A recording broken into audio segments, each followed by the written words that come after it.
Today's video is going to be one of those videos that I rarely ever do. Highly controversial. One of those videos that's going to have a massive amount of thumbs up, a massive amount of thumbs down, a massive amount of comments that are with me, a massive amount that are against me, and that's fine. I can take the heat from both sides. So, what today's video is about, it's about me illustrating a point that the entire system you're brainwashed into, whether you live in America, Europe, Canada, pretty much any developed country, the system you're brainwashed into, it's a system that's setting you up for a mediocre life. That's exactly what we need to call it. A system that sets up people for a mediocre life. It doesn't set you up for failure. It doesn't set you up to be good in life. It doesn't set you up to be great in life. And I'm sick and tired of, all growing up throughout life and just hearing in general, you follow these steps and you're going to have a good life, a great life. Bullshit. You're going to have a mediocre life. What's the first thing, as you're kind of coming about in life? What's the first thing you're graded on as like a human? What is it? Get good grades, study your ass off, and that's a symbol of success. That's from the time you're 5 years old to the time you're pretty much 18 years old, that first whole experience in life. That is how you're judged. You're judged if you got good grades, if you studied, those kinds of things. That's how people judge you. I mean, anybody out there, what do growing up, what did your family, friends, parents, and things like that, what do they come and ask you? Are you getting good grades? How are your grades? How are you doing in school? Those are the kind of questions they ask you. And if you give them a real answer, if you're bad in school and you tell them, I'm getting crappy grades, they kind of like look at you like, what's wrong with you? Type of thing. Like, do you need help? Like, what's the issue with you? That's how people look at you. As you probably know if you've been following me long enough, I was a C and D student in high school. I graduated high school with, I believe it was a 2.23 GPA, which is absolutely horrible. And the only reason it was that high is because all 4 years I took a class named Systematics, which was a weightlifting class which was coached by basically the football strength and conditioning coach, and I played football all those years, so I was going to get an obvious A pretty much every single year, no matter what. So that pushed up my grades a lot higher than they even were, even though it was awful. A 2.23 GPA is awful.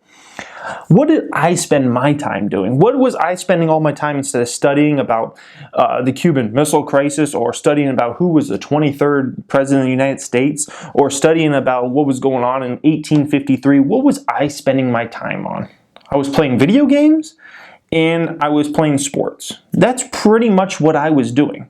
Now, why is that so bad? Why is that so bad? People will say, video games, oh, that's so bad.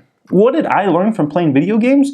I learned a hell of a lot about problem solving, which is the main ingredient you need in life. And when you actually become an adult, if you want to succeed at anything big in life, you need to be ultimate problem solver. You need to be able to have a problem face you and be able to solve that problem. Ask any business owner. Ask any business owner. They'll tell you one of the most important qualities to make a good business owner is being able to solve problems, because you're going to have so many problems that come up. You get any type of, let's say you don't own your own business. Let's say you have a high demand job. You're a manager, you're a supervisor, or something like that. One of the biggest things you're going to need to be able to do is solve problems. You're going to have predicaments that come up that are out of the ordinary, that you need to solve in a very fast amount of time. You need to solve that problem. And that's exactly what I was doing with video games all the time. I would put it on the hardest mode possible and make things as difficult in that video game as possible. Whether I was playing Grand Theft Auto, whether I was playing Madden, whether I was playing NCAA football, I got so good at playing video games that in NCAA football, what I started doing is I started this thing called Dynasty Mode, which basically I put myself in the worst team in NCAA football, which at that time was Louisiana Tech. And throughout the years, I created them to be the best team in college football on the hardest mode. Like, I was always challenging myself, playing sports, lifting weights, like anything. I wanted to be the best at whatever I could be the best at those particular things. It wasn't studying. But I taught myself a lot about competitiveness, about competing on a high level, which is what you need to do in the real world. You're going to be forced into a world that's highly competitive. If you think it's going to be just easy to go get that CEO job, to start that business and get it off the ground and make it a success and hire employees, Nothing's easy. It's highly competitive because you got a bunch of alpha males and females out there competing against you for those jobs. They want that money. They want that pride. They want that everything. You got to know how to compete, and you got to know how to problem solve. And those two things I was doing rather than spending my time, paying attention, studying, trying to remember, what's a fourth fraction divided by, the second denominator of 8 or whatever it was, guys. That's, instead of studying like, what chemical can make this compound or whatever, like I was studying how to beat Madden, like on the hardest level, like how to beat the Patriots. Like that's the stuff I was doing. So who's to say my way wasn't the right way in the end? Who's to say that, guys? Then as you're graduating high school, what are you told? You're told to go to college so you can get a good job. That's what you're told. Go to college so you can get a good job. Keyword is job. Automatically, that's a type of thing that in my opinion, it pushes people down. It's telling you that you need to go get a job. You're not going to be your own employee. You can't start your own business. Everybody says, go to college so you can get a good job. In my opinion, that just pushes people down. That just says, you're not smart enough, you're not good enough to start a business. You're not good enough or smart enough to own your own business. In my opinion, that's just not the right way we should analyze things. We should be, if college makes sense, then go to college. If you need to become a doctor, a lawyer, or something like that, you got no choice but to go to college. But just to say, go to college so you can get a good job, one, you're not even guaranteed to get a good job. You go to college. So the assumption that just go to college, do good enough so you can get a good job, that's a BS assumption there. I know so many people that have gone to college, graduated, and got crappy jobs because they think that, oh, I can get a good job just because I graduated college. Absolutely none. But the main issue I just have with that, in my opinion, as an entrepreneur, I just hate the fact that they say go to college so you can get a good job. Why can't it be go to college so you can learn business or start your own business or something like that? Maybe that just doesn't flow as well. I just don't like the fact that you're brainwashed to go to college so you can get a good job. It really bothers me. And I think it's just a bad system we have set up there. So then you graduate college, right? Unless your parents paid for that college or you got a scholarship, which is a very, very slim fraction of the people, the chances are you took out student loans. You got $50,000 to $100,000 in student loans racked up. How depleting is that as a human to be starting your financial life with a $50,000 to $100,000 backwards start? That's like me telling you, you know what? I can beat you up in a fight. I can beat you up in the fight. And you're like, no, Jeremy, I kick your ass. And I say, no way, I can beat you. And you say, okay, let's go. And I say, okay, first let me handcuff your legs. First I got to handcuff your arms behind your back and then we'll fight. You're like, what the hell? That's not a fair fight at all. Obviously, you're not fighting a fair fight if you go to college and you come out of college with $50,000, $100,000, some people even $150,000 in student loans. You're not fighting a fair fight. You're going to pay back all that money as time goes on instead of investing all that money. You got to pay all that back, and then you got to pay back the interest on those loans, which is massive. So guys, you're not fighting a fair fight if you go to college and unless it was something specific you had to go to college for. Unless it was something specific you had to go to college for, it's not a fair fight. It's simply not a fair fight, guys, when you're starting out your financial life and you got that much money in debt and you got no equity built up in life. That's depleting as a person to know you're starting out so far backwards. It's ridiculous, guys. So then you're told, go get a job at a big company, or any company in general. And what happens? You get there, you get that job. Hopefully you get a decent job, right? You get there, you get that job, and then you're told, wait your turn. Wait your turn for that next promotion. Everything is controlled by somebody else making decisions for you. Everything else is controlled, even if you have great performance. Most companies, it doesn't matter because there just might not be a next opening, or you just might have to wait your turn. They might look at you as a 1-year employee, 2-year employee, say you got to be here 5, 10 years before you get that next promotion. And then that next promotion, you got to be here another 10 years, and then maybe you can get that promotion. A lot of times, and most companies are like this, It doesn't matter how great you do. You're still going to have to wait your turn to a certain extent. You might have to wait your turn for a long time. You might have to wait your turn for, a smaller amount of time. But no matter what, you got to wait your turn. You don't control your own destiny. You only control a very small part of your destiny. So you're basically competing against the other people that are in your company, right? You're competing with them for the next job. That's the only part you control. The rest of it is controlled by, when's the next opening for that position, everything like that. You own your own business. You control your own destiny. If I want to go and send 1,000 emails and drive, 10 more customers to my business, I can do that tomorrow. I can send 1,000 emails and maybe drive 10 more customers to my business. I control my own fate.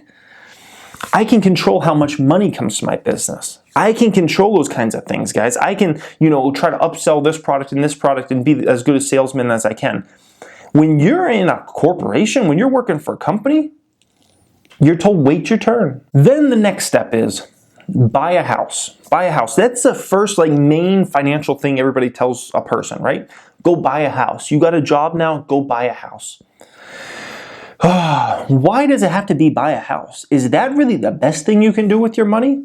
Is the best thing you can do for your money not maybe let's start a $10,000 emergency fund? Maybe let's try to build up an investment account to $20,000. Maybe not let's buy a house and rent it out as rental income instead of me living in that house. Why can't it be other things like that? Why has it got to be, do you own a house? Go buy a house now. You have a good job. You have a job period. Go buy a house. Do you realize that when you buy a house, if you take out a 30-year mortgage, which by the way, if you graduate college and you got all those student loans, Lord knows you are not paying that house off or even a fraction of that, right? When you take out that loan, it's probably gonna be a 30-year loan, right? Let's say it's a $200,000 house. That $200,000 house will end up actually costing you well over $400,000. If you run the calculator on that, guys, what the interest you pay over those 30 years is, you end up paying well over $400,000. You could be paying as much as $600,000 for a house you bought for $200,000. And you can say, well, yeah, Jeremy, but 30 years later, the house will be worth a lot more. Yeah, probably. Will that $200,000 house be worth $600,000? I'm not convinced of that. That's a pretty impressive thing in 30 years. I'm not convinced of that. So this whole go out and buy a house, I'm not convinced that's really the way to go, or that should be the thing you focus on. That can be part of it. But if that's the judgment, you got a $300,000 house or a $400,000 house, so therefore you're doing good in life. That doesn't mean you're doing good in life. You could be doing sucky in life and still have that type of house. You just got the loan for it somehow. So this whole, go buy a house, that's the way to go. Not in my opinion. That's not the way you should be judged. I would much rather have a $200,000 stock market account where I'm investing and making money and collecting dividends and things like that, rather than have a loan on a $200,000 house. What would you guys rather have? Then you're told, okay, you have a house now. Now you need to start putting away money toward your 401k for your retirement. 401k retirement. Okay, that kind of bothers me. Why does it have to be 401k? And is putting money toward a 401k absolutely the best thing you can do? In my humble opinion, you should only put away as much money as the company matches. A lot of companies match however much money you put in. So a lot of companies will, up to let's say 3% of your income, they might put $1 for every dollar you put. Absolutely, in my opinion, do that. Take advantage of that. However, anything past that, I absolutely don't recommend doing unless you're someone who just doesn't care about investing, doesn't want to invest, and I don't know why you'd be watching this video on this channel if you were not somebody like that. My people are probably actually investors or want to be investors. So unless you're in a situation where you're the one that doesn't invest, you don't want to ever do that, then you would put more money away. But a 401k, you only want to put the minimum amount that the company's also going to match. Because the chances you're going to be able to invest that better than somebody else can, especially someone managing a 401k that has trouble even beating the markets, chances you're probably going to be able to do that if you put in any type of work and you have, any type of talent for investing, guys. So then you're told if you do invest on your own, you do invest in the stock market on your own, pick big, safe companies that pay dividends. Those are the companies you need to invest in. Okay, first off, who's to say they're big and safe? Just because a company is big does not mean it's safe. Just because a company's doing well financially right now doesn't mean it's going to be doing well financially 5 years from now, 3 years from now, 2 years from now, 10 years from now. It does not mean that. You know how many companies I've seen over my 9 years of investing that were doing great financially, and next thing you know, they were doing horrible financially. Somebody came and knocked them off, or just their business slowed down. It's ridiculous. I can give you thousands and thousands of companies I've studied over time that, were doing great at a time, and then they just started to struggle for whatever reason, despite an economy doing better and better. I can give you a huge list of that, guys. So one, who says they're safe? Who says they're safe? That's a bunch of BS. Just because a company's big right now doesn't mean they're going to be big 5, 10 years from now. The other part of that, it limits your intelligence. It's basically saying you can't stock pick. You're not good enough at seeing where the future's at. You're not good enough at seeing whatever stock, can be great in the future. You're not smart enough. You're not intelligent enough. Your intelligence is limited. So you need to just stick with big, safe, dividend-paying companies because you're just not smart enough. That's exactly what people are telling you when you do that. They're saying you don't have the intelligence to know where the next product's coming from, where the next wave's coming from. I say that's BS. I say if you work hard enough and you got a little bit of talent, you can absolutely be able to see around the corner. That's just a lot of that is just a business presence, understanding let's say when you own a business, what are you doing? You're trying to see around the corner. You're trying to figure out what's going to be the next big thing and start your business around that, right? Same thing when you're investing, guys. So this whole just invest in big, safe dividend stocks, I think it's a bunch of BS in my opinion. And I just want to tell you guys that no matter what, every step along the way, there's going to be people that says, I told you so. I told you so. You should have done that. I told you so. I told you so. I told you so. There's going to be people that do that every single time. When you get that bad report card as a kid and you were spending too much time playing video games, people are going to say, I told you so. You shouldn't have been playing those video games. You should have been studying. There's going to be people, when you're investing, they're going to say, I told you shouldn't have been investing in that stock. You should have just been investing in dividend stocks. You know how many people just want GoPro to suck for me? You know how many people, so they can say, see, you shouldn't have been, they call it speculating. I call it having business sense, like understanding where the next cycle's going. People will say, no, you're speculating. I say, okay, if I'm speculating, then I also speculated when I started my business. I also speculated when I built up from nothing to $200,000 and got 30 to 40%. I guess I was also speculating then too, right? That's a bunch of BS, guys. There's going to be people every step of the way, every single step of the way, that when you do something that's against the conventional wisdom, they're going to say, I told you so. You shouldn't have done that. You shouldn't have made that decision. You shouldn't have dropped out of college because now this happened or that happened. They're going to blame it on that. But of course, if struggles happen, even if you went down the system, they're not going to be there to tell you I told you so. They're just going to blame it on, oh, you just had bad luck or something like that. It's such a bunch of crap, guys. It's such a bunch of crap. But if you went against conventional wisdom, they'll push you down. I thank my parents for not sending me down that way. They never gave me crap about getting bad grades. They knew I would get bad grades. And it wasn't like they didn't care. They probably wanted me to get good grades. They just knew it wasn't for me. It wasn't my time. It wasn't, whatever they were talking about in school. They weren't pushing me on that. My parents, pushed me a lot into their businesses and trying to understand business and some of those kinds of things. I'm thankful for that because that's the shit that's paying off now. If I didn't have that going on, and I was just paying attention in science class, I don't know where I would be, honestly. I really don't, guys. So I'm just thankful my parents did not force that belief system on me. The belief system of you got to go to college, you got to buy a house at this age, you got to study so you can get good grades, all that kind of stuff. I'm thankful they did not force me into that system like a lot of kids are forced into that system to live a mediocre life in the end. That's exactly what it is, and there's nothing wrong. There's nothing inherently wrong, in my opinion, about living a mediocre life. If you just want to live a mediocre life, then do that. But don't call it the good life and don't call it a great life if you live a mediocre life. Don't say, I'm doing good financially or great financially. No, you're just doing mediocre. Don't bullshit that stuff. That's what bothers me about it.